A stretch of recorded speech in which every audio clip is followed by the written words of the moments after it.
بسم اللہ الرحمن الرحیم الحمد للہ والصلاة والسلام علی رسول اللہ۔ آج کی حدیث جمعہ کے متعلق ہے۔ جمعہ کا دن ہفتے کے دنوں میں سے سب سے افضل دن ہے اور اس دن کے بہت سارے فضائل ہیں، اور اس دن خطبہ جمعہ سننے کے لیے امام کے خطبہ سٹارٹ کرنے سے پہلے ہی لوگوں کو مسجد میں پہنچ جانا چاہیے۔ پر کیف اس کے بہت زیادہ فضائل ہیں۔ آج کی حدیث میں جو فضیلت بیان کی گئی ہے صرف اس کا ذکر کرتے ہیں۔ اوس بن ابی اوس رضی اللہ تعالی عنہ روایت کرتے ہیں کہ نبی کریم صلی اللہ علیہ وسلم نے ارشاد فرمایا، یہ روایت صحیح ابی داود میں شیخ البانی رحمۃ اللہ علیہ نے اس کو صحیح کہا ہے۔ فرماتے ہیں ان من افضل ایامکم یوم الجمعۃ فیہ خلق آدم، کہ اللہ کے رسول صلی اللہ علیہ وسلم نے ارشاد فرمایا کہ تمہارے تمام دنوں میں سے افضل دن وہ جمعے کا دن ہے۔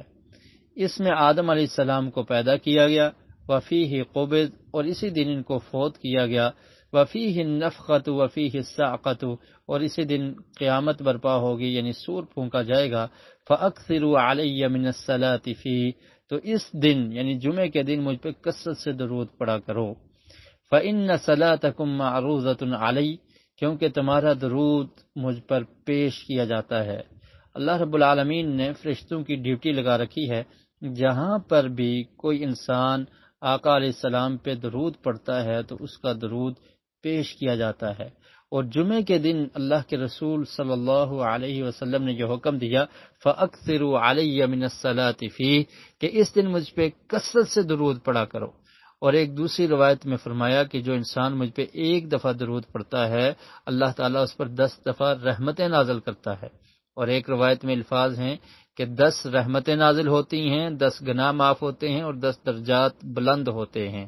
تو آج کے دن کثرت سے درود پڑھنا چاہیے، اللہ کے رسول کا حکم بھی ہے۔ اور جمعے کے دن جمعے کی تیاری کر کے جلد از جلد مسجد میں پہنچ کر امام کے خطبے کو سننا چاہیے، اس کی بھی بہت زیادہ فضیلت ہے۔ برکیف آج کی حدیث میں درود کا تعلق ہے، تو درود کو جمعے کے دن کثرت سے پڑھنا ہے۔